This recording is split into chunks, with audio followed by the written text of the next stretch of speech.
Welcome back to our city. And the second half, we're going to talk about the upcoming 2016 Union County St. Patrick's Day Parade. And joining me to do so is the Grand Marshal, Mr. Frank McGovern. Welcome. Thank you. Thank you. And also the General Chairperson, Carrie Rickey. How are you? I'm great. Thank you for having us. Now, you've been around for a long time with the parade, am I right? I marched in the first parade. Our Grand Marshal was Father Hudson, and he had passed away just before the parade. And I worked at the Center for Hope, so I marched with them then. But I joined the committee in 2005 when Frank was the chairman. And Frank, how long have you been involved with the parade? 17 years. Wow. Okay. And what capacity did you serve the first year? Do you remember? I served as financial secretary, Okay. first vice chair, second vice chair, and chairman. And this year you are serving as the, Grand Marshal. and how did you find out? Someone called me and asked me what I thought. And then they called me and said, "You're now the Grand Marshal." Yeah. He was elected unanimously by That's the member organizations, and everybody loves Frank. So. And were you it wasn't excited? Really, yeah. Absolutely. Okay. Absolutely. Now, as the General Chairperson, what are your duties? So the general chairperson's role is really a year-round role where we help to coordinate the different committees that run our fundraisers throughout the year and kind of put together that whole aspect. And then we have somebody else called our adjutant who was unable to be here today because of work reasons, but she coordinates the actual parade that goes out onto the street. Right. Now, the Grand Marshal obviously is a one-year deal. The General Chairperson, is that 1 year, or It how does is that work? also 1 year as well. And besides that, have you held any other positions? First vice chair and second vice chair. I was also the adjutant in 2012, and I've been the recording secretary as well. And Frank, how about yourself? Any other positions? Yes, first vice chair, second vice chair, and financial secretary. And how would you describe your experiences over the years, Frank? Just wonderful. It's become a real family-oriented, community-oriented event. You know, some of us think about this all year long and plan for it all year long. Some people think about St. Patrick's Day only during the month of March. However you think about it, it's a wonderful experience, and we're happy to have everybody come out and take advantage of the nice event we put on the street. And Carrie, you want to share with us your experiences over the years? It's a tremendous amount of work that goes into the parade, but it's fun work. It's Right. A group of people we're all friends and almost like a family now, and so it's just, you know, you may be busy with a lot of people doing a lot of different activities, but it's so much fun, and you look forward to going to the meetings and going to do the fundraisers and things of that sort. So it's And being a been great. spectator, that's the easy part. You just come and watch the parade. But you guys say thank you, good night, and then you have to start when? How early do you get started planning the parade? Our first meeting for next year is about a month after the parade. So you get about 30 days of rest? Yeah, and then we elect the next people who will run next year's parade, and so. Now, how does that work? What's the process of selecting a Grand Marshal? How does that work? So the parade committee is made up of 18 member organizations from various Irish American groups throughout the county, and those each send one representative, and that as a group they get to vote on who they would like to be the Grand Marshal. Frank was nominated by one of his member organizations, which is the Friendly Sons of St. Patrick, and they nominated him, and everybody else couldn't argue. He's a great choice. He's really one of the most genuine people you could meet, so it was a great moment. Well, Frank, I don't know if I've said it yet, but congratulations on being this year's Grand Marshal. Thank you. And why is your involvement on the parade committee so important to you? Irish culture is very important to me. Preserving Irish heritage is very important to me, and promoting Irish heritage is very, very important to me. And this is one of the ways I'm able to do it, and to be able to give some of that back and keep the tradition going along. And how does your involvement in the parade, how does that affect you?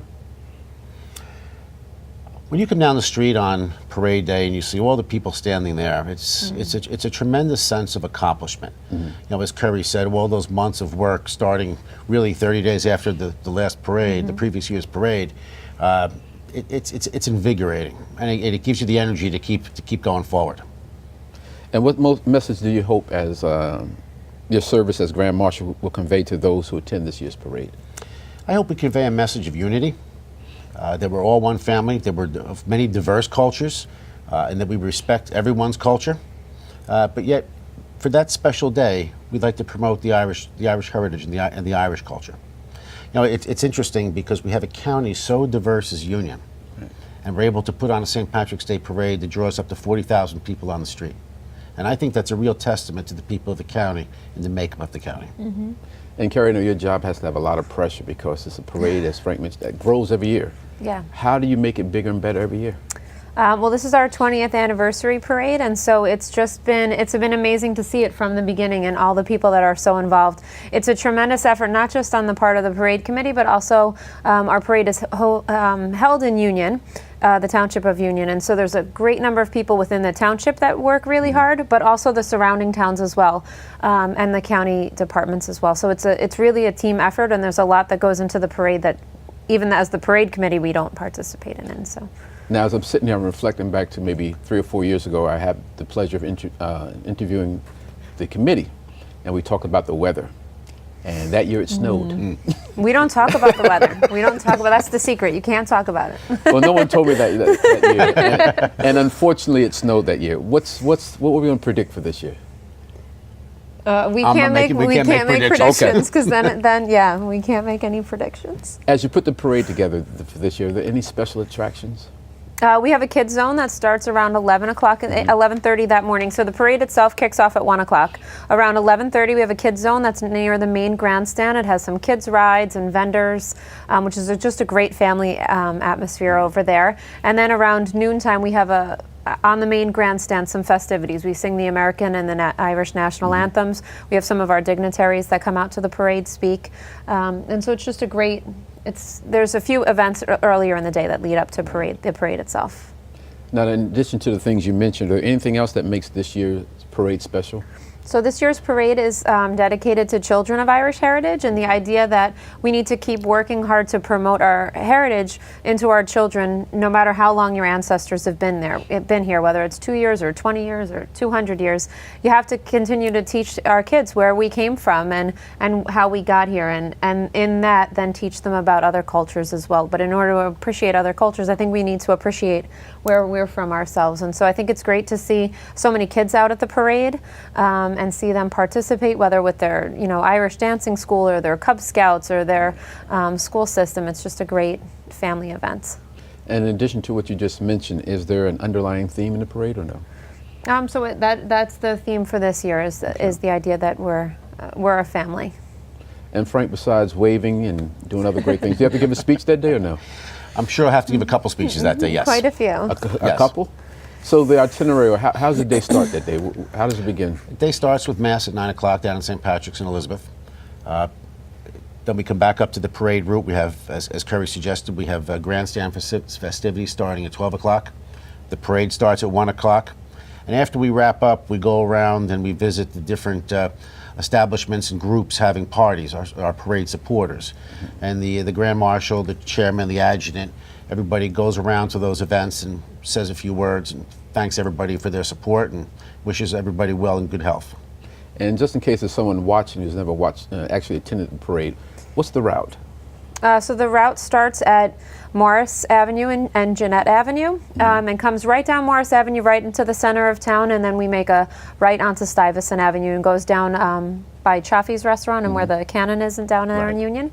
And so it's just over a mile long. It's a great parade route, and so we appreciate that Mayor Bolwich comes out every year. He marches as many times as possible with as many groups.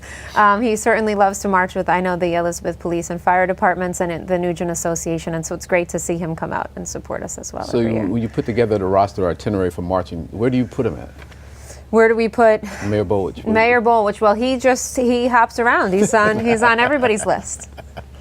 And you mentioned earlier, Frank, the number of people who attend. What's the estimated number for each year, roughly? 40 to 50,000. Wow. Depending on the weather. Last year was very light because we had a year of bad weather. But for a nice spring day, there'll be 10 deep, 15 deep at the turn.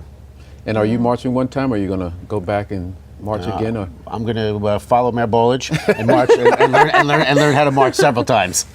Yeah. Who started that tradition? Do you know?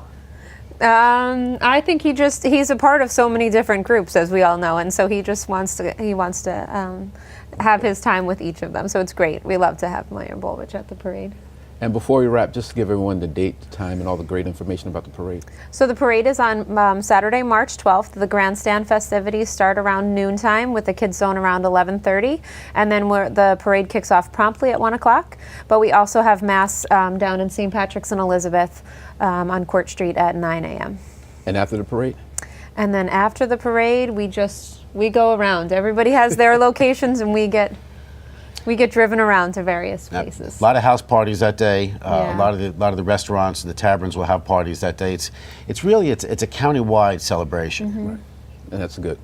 I've noticed a lot of kids from the high school also march in that parade. Yep. So we have various. We have lots of pipe bands that play, but also high school marching bands, which is great to see. The high school ROTCs. There's a lot of great organizations that come out and support the parade. It's nice to see everybody together. Is it difficult getting youth to come out and march or participate in the parade? I don't think so. It's been so much fun to get them involved, and I'm just the Cub Scouts and all the kids that come out to the parade. They love to be a part of it, and so it's really neat to see them come out. You know, we were reflecting on this before. We have a lot of young people involved in the parade committee. When I started, I thought I probably was one of the youngest people. Then, of course, you came and took that over. But we have a lot of young people involved. It's something that we have never had to really worry about. Yeah. Now, as a young person, when you got involved, did you ever imagine or picture yourself as the Grand Marshal? Absolutely not. Absolutely not. And did you reflect on that when they gave you the call and said, wow, I remember when I started years ago and look at me? Yep, and all the wonderful people that I've met over time and all the wonderful experiences I've had, yes, I reflected on it all. Okay. So when you go back, make sure you share that with the young people and encourage them to continue on, and maybe one day one of them can become the Grand Marshal. Yes, thank you. All right. Carrie, what's the website? The website is UnionCountySt.PatricksDayParade.com. And there's all the information about the start times, the history of the parade. There's also the line of march to find out where you're going to be marching, usually just within the few days before. But that doesn't apply to the mayor. That doesn't apply. He's got too many spots. Right. And then also parking information, things of that sort is all listed on there. Good. Anything before we wrap that we need to touch on? No, we just want to say thank you to you for having us here, and to the mayor, and also just to the city of Elizabeth and all the welcome that they give us every year. It's great to. And quite a few folks from the city of Elizabeth will be there to march in the parade as well as being spectators. So yes, looking absolutely. forward to a great day. We're not going to talk about the weather, but it's going to be a great day. Thank you both for joining us, and once again, congratulations to you. Thank you very much. Thank you you for the opportunity to come on. Our pleasure. Wishing you all a great and wonderful week. Top of the morning to you. Enjoy this week's segment of Our City. Thank you.